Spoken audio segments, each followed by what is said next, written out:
Welcome back to the Yarn Yard podcast. I'm your host, Kevin Austin, and today we're in a very special location. We're in Jaipur in India. Got a very special guest today, someone I've been living alongside for the last 6 months. And within that time, we've had endless conversations that have gone for hours and hours. And so I feel like this has been a long time coming and certainly not the last conversation we'll have. But it's really awesome, I guess, to be sharing it in this format and also sharing it with the world, because I think, the conversations that we have been full of wisdom and insight, and I think the way that we bounce off one another is really, really valuable, and I think just a beautiful representation of what happens when two people meet and what stems from that. So without further ado, I welcome my beautiful partner, Lou. Thank you, my love. It's a pleasure to finally be on the podcast. The pleasure's mine as well.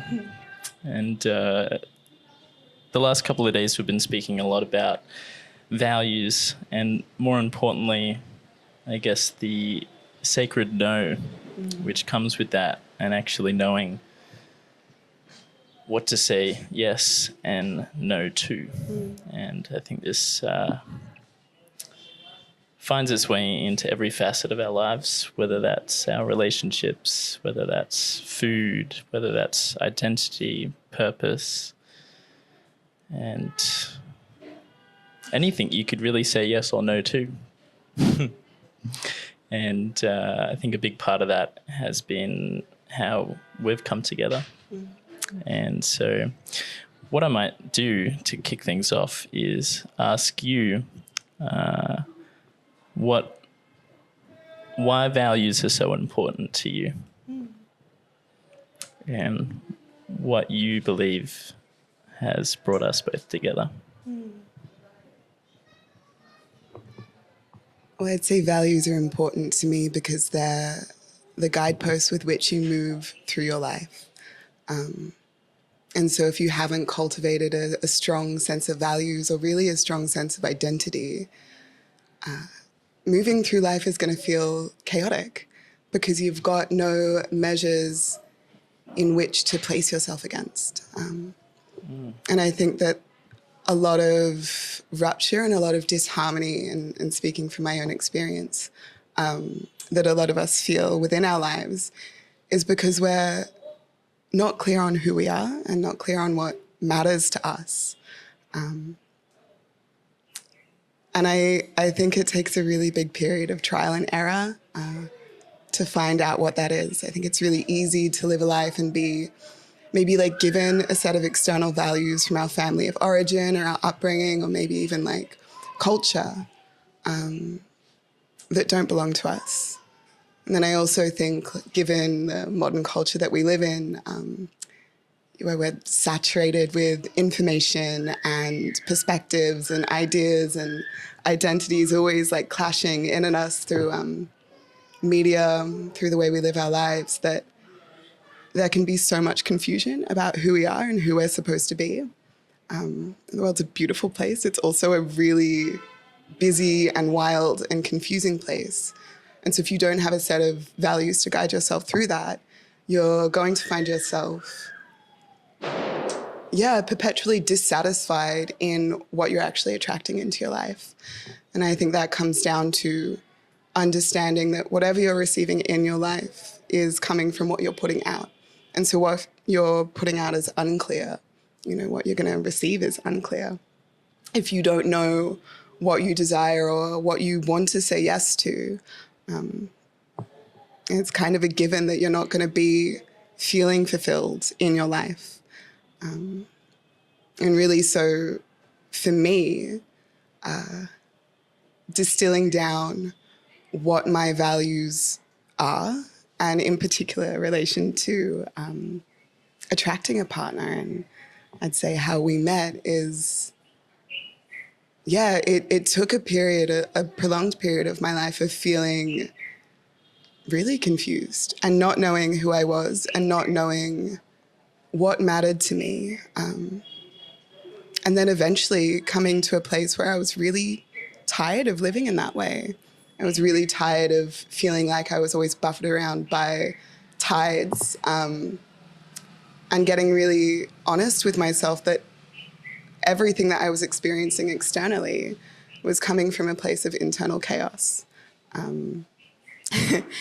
So I wouldn't say it was like a graceful or an elegant journey in understanding what those things were for me. And it also took a prolonged period of trial and error, a prolonged period of aloneness to really understand, what is here. And by here, I mean like deep within my core, deep within my heart.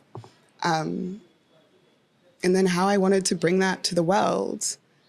And in saying what I want to bring to the world is also asking, well, what does the world want to bring to me from that place? Beautiful. Thank you. And so in the process of how I think values came to drawing us together, started a long, long time before I met you.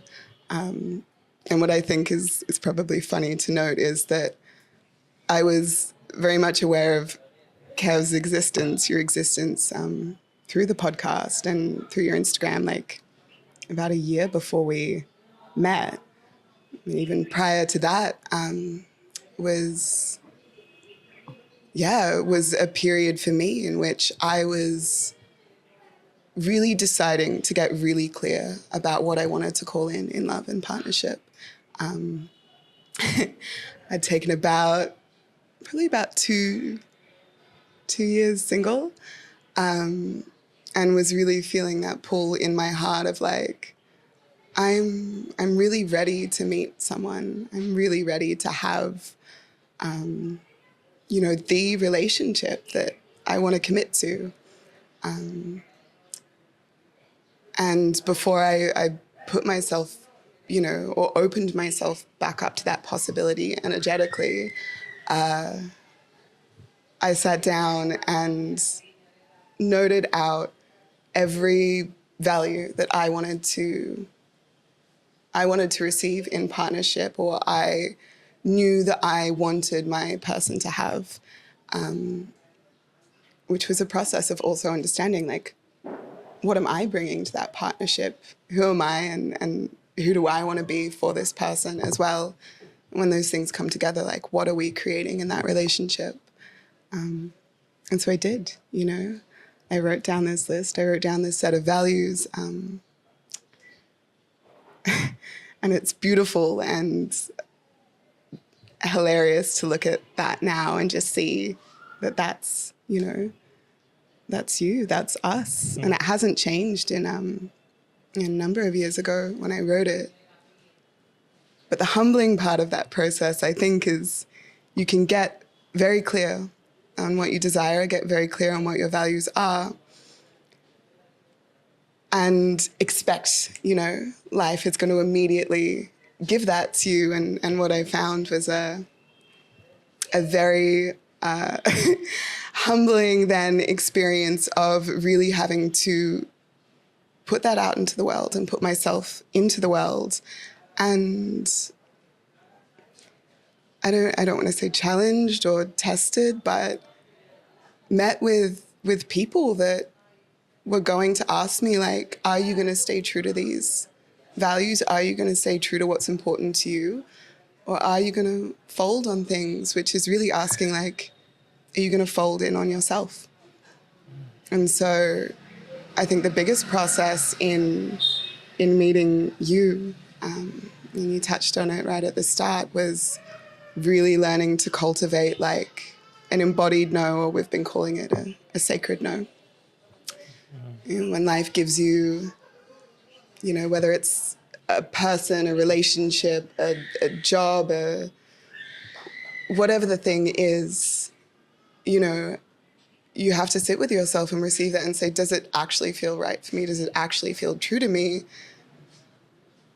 If not, am I going to say yes because I'm afraid that I won't get something better? Am I going to say yes because I'm afraid I'm going to be abandoned? Or can I sit with a really strong and embodied and self-loving no, because it's not in alignment with who I am? Beautiful, hun. I love that. Very beautifully distilled. And something came up when you were speaking to that, and you spoke to fulfillment.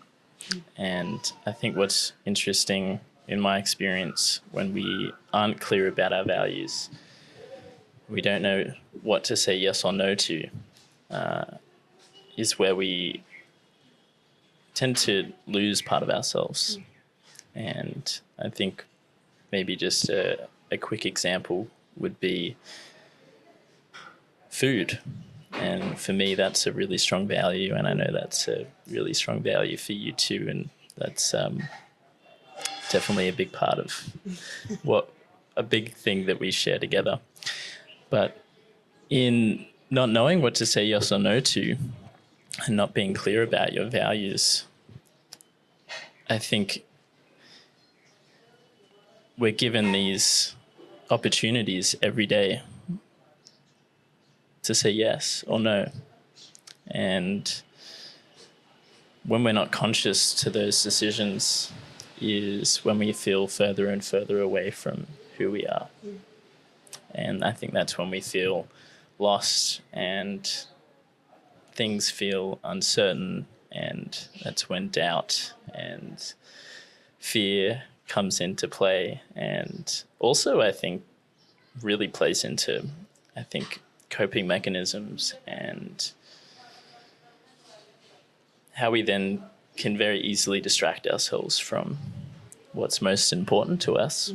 Because the further we let ourselves go, or the further that we separate ourselves from our core values, we are left feeling quite empty. And we then look to try and fill that. And so I just wanted to make that point, because I think that's really important in this conversation when we talk about values, because it's not just food, and it's not just relationships, and it really just dominoes into every facet of our lives. And I guess where I want to take this is maybe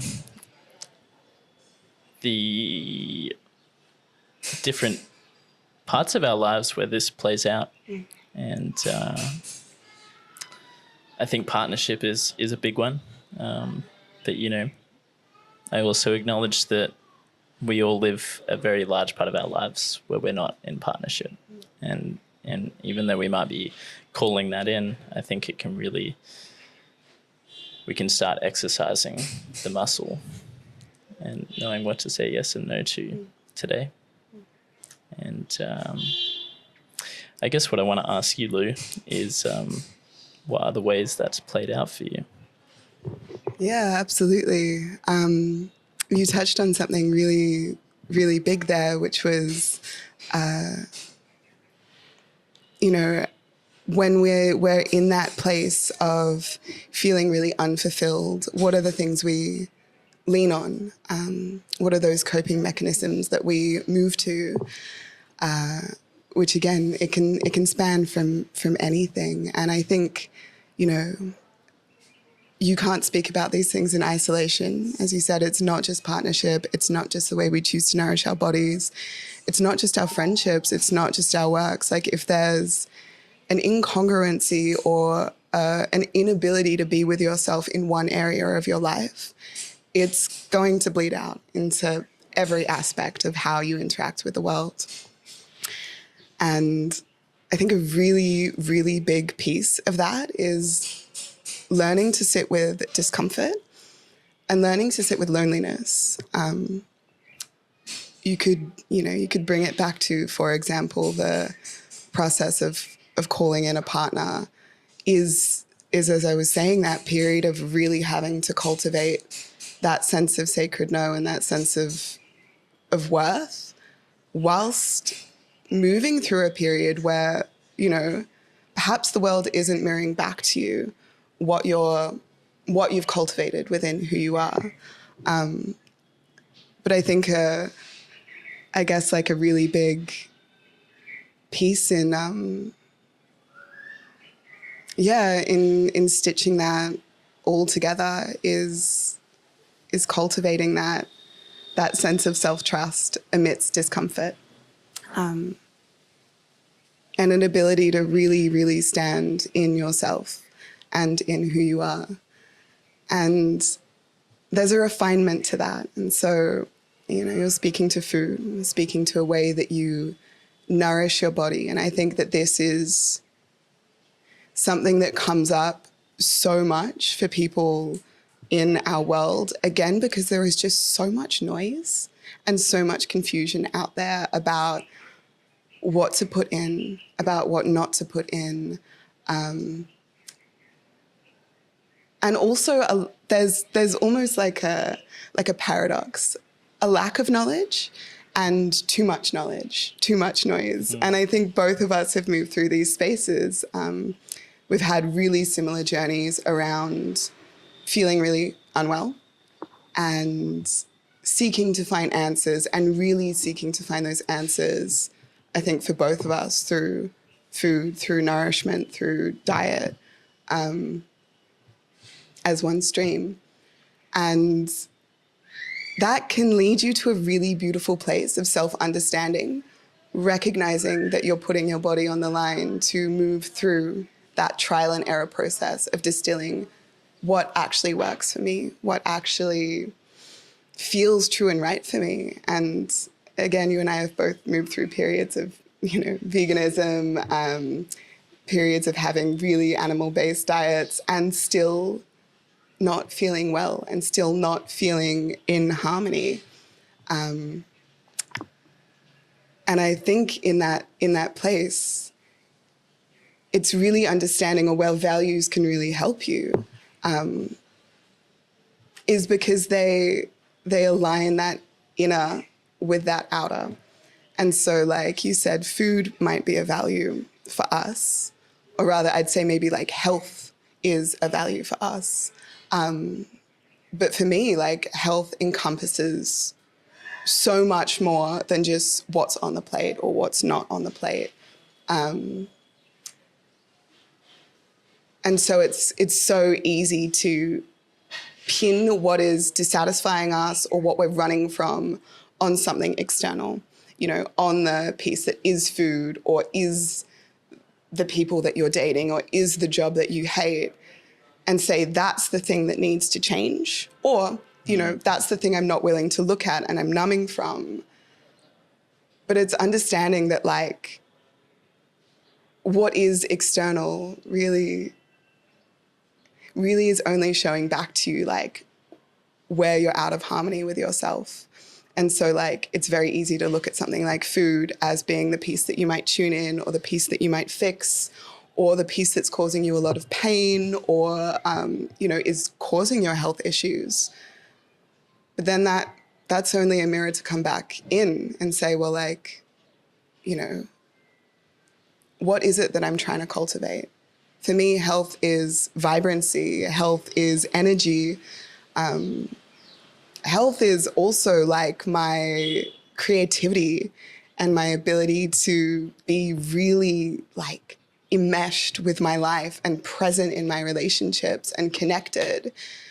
And that's a bigger guiding metric for then how to move through those things that feel really confusing and really challenging and really painful, and how to move through that discomfort without doubt and without caving. And it's not to say that the doubt doesn't come in. It's a part of it. It's a massive part of it. Yeah. Actually, you've been speaking a lot to that recently. Yeah, and I can touch on that. I guess what really came through strongly, again, which is a pretty common occurrence when we speak together, is these key insights. But I made a post on Instagram recently, which was that diet is not only what you eat; it's everything that you choose to consume, and that can be food, people, entertainment, music. It's environment. It's everything, and I think that's a really good example of maybe the places that we get this opportunity to make a conscious choice. And doubt is a big part of that, because when we're really learning to live in alignment with, I guess, a deeper part of ourselves, I think a big part of that is also doubting it. And this has played out in a lot of different ways in my life, but I think the biggest takeaway that I've taken has been that usually what is going to offer you the most expansion, or what is going to land you in a place where you're living from your heart, or living to the most true version of yourself, it is going to scare you. Because I think we live in a world where we are taken so far away from that. And so what it means to live alongside our values is to challenge everything we've ever known. And that does involve having doubt along the way, because we do have to let go of a part of ourselves. And I think you speaking to veganism and eating animal-based is such a great example, because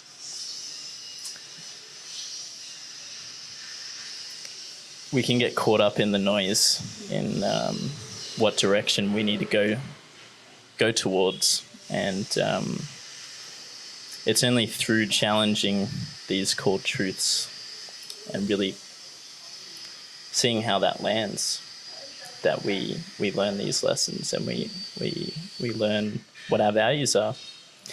And for me, it's sort of from being vegan to being animal-based, and prior to that not caring about my health at all, has led me to understand that I have a very high value in health and wellness, and to look after my body. And I think this will segue quite nicely into what are your values, and how do you know what they are? And I think this is a process of trial and error, and sort of ironing out the creases, and it does take stumbling, falling over to get there. And I think that also encompasses a big part of the doubt, because when we stumble one too many times, it is challenging. But I would just probably encourage the audience, if you're in a place where you feel like you're making the wrong decisions, or you're coming full circle back to the same place and having to start again, I think you're on the right track. And I think you can really look back on your life and see these patterns, like what's remained true. And yeah, maybe you can speak on that and what that's been like for you. But yeah, how do we find our values, Lou? I love that you touched on that, because I think it's so important to recognize, especially if you're, starting to explore a space of self-development, or a space of spirituality, or a space of really coming to find your own identity. It's easy to look to like Instagram, and it's easy to look to teachers and think that you have to be perfect right away. And something I really want to just acknowledge here is like, you and I are still so in process, like there are moments of falling apart and piecing back together. And I think we forget sometimes when we're trying to really come into who we are or who we want to be, that we're still a human being. And part of the contract of being human is, you know, you're here to have an experience. You're here in this flesh body that is figuring out how to orient itself to this wild sensory experience. You're going to fall over and you're going to scrape your knees. And, you know, the teacher that is life is finding out who you are, is learning to pick yourself back up and wipe off the blood and keep walking and know that that graze is going to heal, and it's going to heal back stronger, and embrace every time you fall.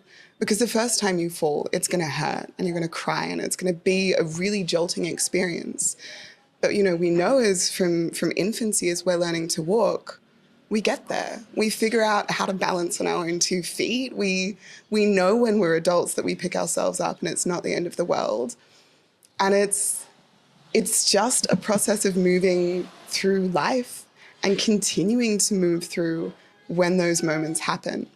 And to speak to, like, I guess how I really found what has been true to me. And I want to say what's true to me with an openness that I'm still growing. And so they might expand and they might change. And I think having that adaptability is a really important piece to hold as well. But finding what matters most to me and finding the values at which I want to move through my life, holding really clearly, came from what I want to call, like,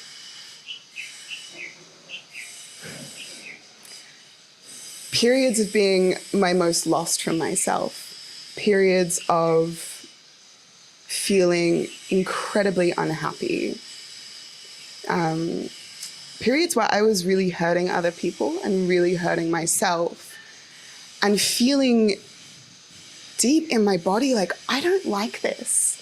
I don't like this. I think when we're living out of congruence, there's a sense of internal ick, you know? And it's spoken to a lot at the moment in sort of spaces of psychology that, like, you know, you have this sense of really, like, not liking yourself, poor self-talk, and it can manifest as anxiety, it can manifest as depression, it can manifest as substance abuse. But any sort of behavior or state in which there's a sense of like, I don't like who I am, that's your invitation. That's the, like, bloody knees moment to go, okay, but I can learn to stand up again. And so that really brings me to speaking about the body, and the body being like the only thing that you need to cultivate relationship with for you to find who you are and what matters to you. And you'll feel it. The biggest feedback system we have. It is the biggest feedback system we have. And I think if you're sort of landed in that place where you're like, life is not feeling good to me, the first step is to really, like, what is your relationship with this place? Because we move through the world as a severed head from the body, you know? We live in such a cerebral world. We're always thinking, overthinking, on our phones, our emails, our desks, working, you know. And I would say that the mind is not you. It's not a place you can trust, because it is just a processing system for everything you're receiving. It comes up here first, but how is it landing when you digest it down into your body? And so for me, really finding what my values are, and I think you might have asked me, like, what actually are my values? And, you know, we talked about health is a huge one for me, connection, a huge one for me, honesty, expression, family. I could distill it down, and that's, you know, that's what moves me through the world. And how I could really come to that place was from picking myself up in that period of just, from that embodied ick, from that, like, I do not like the way my life is looking, and I do not like the way it's making me feel. recognizing it's me that is making me feel that. And then starting to explore and starting to learn. And this was a period of my life where, like, you know, I would say, like, I found, but it didn't, where yoga found me, and it opened up this doorway to a whole library of practices and ways of exploring the inner world, body, breath, thoughts, stillness, really removing so much of that external output, and how addicted I was to the external output, and just spending time with this, you know, spending time feeling and understanding my body. And it was not a comfortable or an easy process, but it started to open up to me. Oh, wow, I really like this feeling. And oh, wow, I really like it when I'm in this state of being. What's happening there? What's happening for me in that place? And you start to listen to that, and it starts to become familiar. And then you start to have a way of orienting. That felt really icky. This feels really good. I'm going to start moving in this direction. And as soon as you start walking in a direction where your body is actually leading you to, and you can feel it, if you get clear with yourself, you feel it straight away, and it becomes a practice. And then there is a point in your life where you can't then ignore that anymore. And when you step out of that congruency or out of that alignment, it feels so off and disgusting that you have no choice but to continue living in your truth. And I think there's a really important period in that time that I was speaking to before, you know, where you might cave or you might fold in on yourself. Beautiful. Use those experiences to reorient you back on the track. Because once you start following that inner place, that feeling of like, yes, good, warm in my body, like life is going to bring you the things that will help show you what your values are. And when I started walking in that direction and was walking in that place, life just started showing me the things that really mattered. It started opening my world up to somatic practices, up to creative practices, you know, like I really started to actually explore poetry and using my voice at that time. It led me really back into relationship with my family, which was something that had been quite severed in that chapter of, that painful chapter I was speaking to. And I think it's, and probably something that I think would be beautiful, you could really speak to, but is cultivating trust. Trust in your body as a radar, as a compass, as the only orientation system that you need. But then trusting that when you follow that yes in your body, when you follow that just sense of like harmony, of warmth, it's actually going to lead you to the things you need, the people you need, the practices you need. You know, slowly following that place was what slowly allowed me to recognize I needed a period of no relationships. I needed a period of really, really deep aloneness. And that also told me when, hey, yeah, I'm like actually really ready to share my life with someone again, you know? Beautiful. Yeah, I think there's so much to unpack within that. And I can speak to the trust and learning to trust yourself.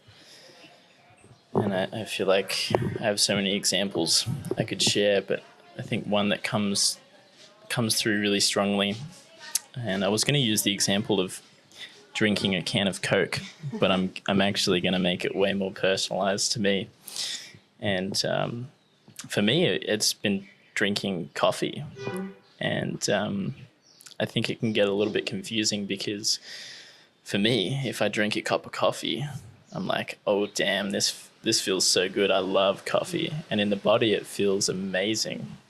And, you know, this could be, and what once was my confirmation of, you know, this is for me. And I think a beautiful distinction that I would make is that how does it make you feel afterwards? Because in the moment, there's a lot of things that will bring you pleasure and a lot of things that your body will say yes to. But I think very quickly you know whether that's serving you or whether it's not. And for me, it was sort of unconsciously drinking coffee in really high amounts and really loving the experience, but not seeing the consequences of that. And so it took me taking a step back and really distancing myself from that to really know maybe where the sweet spot is. And I'm drinking a cup of coffee here today. And it's not to say that coffee's bad or that, you know, that I can't trust my body, but it's actually, you know, the only way to learn how to trust yourself and your body and to really learn that feedback system is to go without. And I think an exercise that I would just encourage everybody to do is go without. Like, whatever feels good, go without it for X amount of time and then come back to it. Because when we're in this cycle of maybe dependency or unconscious patterns that are playing out in our lives, it can be a little bit difficult to discern, is what I would say. But yeah, I think trusting the body is such a big part. And yeah, it's really played out a lot in my life. And I think it's also a really crucial part in making decisions, making conscious decisions to say yes and no to things. Because if you can't trust yourself and back that up from past experiences, then yeah, it gets a little bit hazy. And so yeah, I think it is just a process of trial and error and listening to that feedback. But I think a big part of that is abstinence and going without. And yeah, I think, yeah, very important piece. There's actually something I really want to speak to in that, and I'm so glad that you brought it up, is if you've never known any different, you're never going to have an experience to orient you to that sense of harmony or that sense of warmth or that body, yes, that's going to lead you into the right place. And we get so attached to what we know because it is safe. And whether that is like a habit or a person or a way of existing, even if it's not giving us the feeling that we want, we are like biologically designed to grab to that thing because it's familiar. And so I think in that is a huge, I guess I just want to say like a huge sense of grace in offering yourself. Like, that's why it's really hard. It's why it's really hard for us as people to do things like take a break from coffee or take a break from dating, casual sex. It's why it's so hard to quit things like smoking cigarettes, because our body and our minds want to cling to what is familiar because that is what's safe. And as we were speaking to before, like there really is this process of discomfort that comes in distilling what is true for you. And I think that discomfort really speaks to what you're saying of taking breaks to the thing you are the most hooked to, because that might be the thing that's actually tripping you up and is actually causing you, you know, your most suffering. And when you take a break from something that you are deeply enmeshed with, is actually when you can start to hear yourself. Because first you're probably going to hear all of those voices and that challenge that's like, no, I want this thing. No, this thing feels good. I want it in the moment. Like, you know, why are you punishing me by taking this away? And what an interesting voice to look at in yourself. What an interesting thing to actually hear. And you're never going to hear that if you're always just filling the space with something. Noise, coffee, whatever it is, you know. if you're always feeling the space, you can't hear. And once that dissipates, you actually start to find that silence, that clarity. And what emerges in that clarity is your voice, is your understanding of who you are. If there is always clutter and chaos going around, if there is always, if you want to sort of give it like a literal example, if you always have your headphones on, blaring podcasts and music, like how are you going to hear the person sitting opposite from you? If you're always putting something into your mouth, how are you actually going to taste something that's pleasurable? You can't cultivate that sensitivity if there is always something filling the space. And so, and I think the other thing you spoke to is there's probably a lot of challenge in discerning, well, what feels good now, immediate, I want this, instant gratification, versus how do I feel after? And it's only by creating silence that you actually know that. You can actually find that place. Yeah, really well said. And I think attachment is a really really good indicator. And I think whenever we're attached to anything, it's not showing us what isn't true, but maybe it's creating a level of confusion to what the deeper truth is. And a quick example I could give you is maybe quite a positive habit, which is how much I value organic food.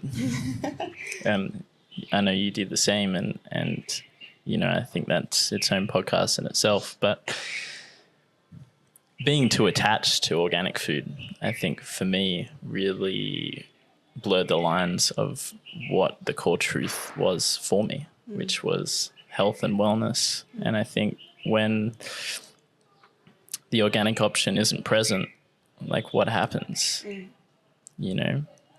It takes you away from being able to make that conscious decision of yes or no in the moment. And especially traveling and being overseas and not being in a familiar environment, we are given, or we're presented with these new opportunities to make new decisions. And for me, it's bringing myself back to, okay, well, what are my values, and how can I align my values in this particular moment, given the environment and the circumstances, because that is forever changing. Absolutely. And it's not always something that's negative, but it can be something that's positive that you're attached to.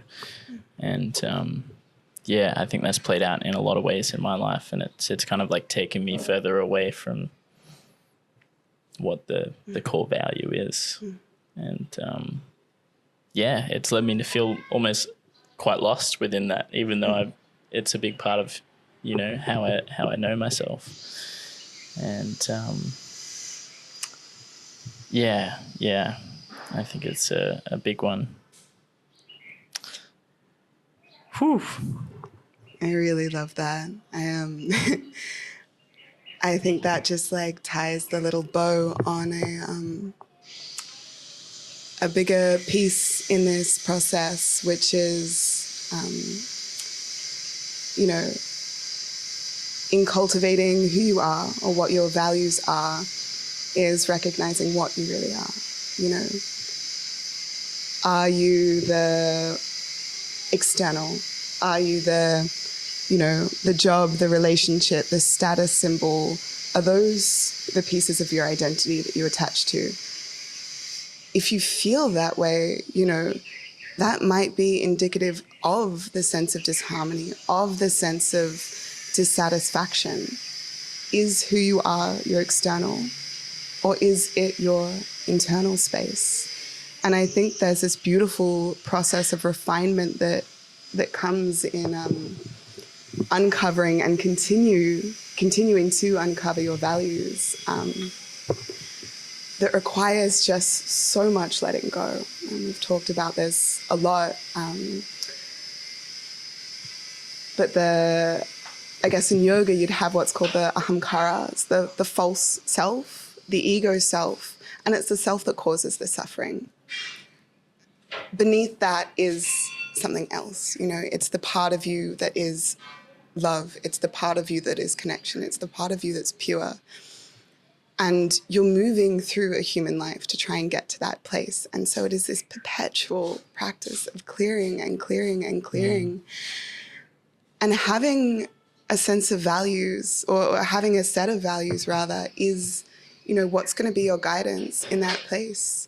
We've both spoken about this. Traveling is, we don't have access to the quality of food most of the time that either of us would say aligns with the value of health. But what else is nourishing us in that moment? What else is bringing us health? It's the fact that we're in India together, eating food that was cooked by someone's mum, and it's a recipe that's been passed down for generations, and there is love that has been poured into that thing, and love existing between us that is then going in our body. And that is so much bigger in terms of health than what's on the plate. And if you're just looking at what's on the plate, your attachment is to something external to you. But if you're thinking, is my value creating an inward experience? Is it speaking to a quality, an emotion, a resonance, a feeling? Then that's coming from true self, Yeah, that's a really beautiful distinction. Is there anything more you wanted to add? I feel like we really just, as always, entered a portal. It's been a journey. Yeah. And there's going to be many more conversations to come. But I think we really covered a lot. Yeah, I feel pretty complete in that, actually. Yeah. Well, thanks for tuning in. And I hope you enjoyed the company of Lou as much as I do. And we'll see you in the next one. Thank you for having me. You're welcome. I love you. Peace. We found flow. We did.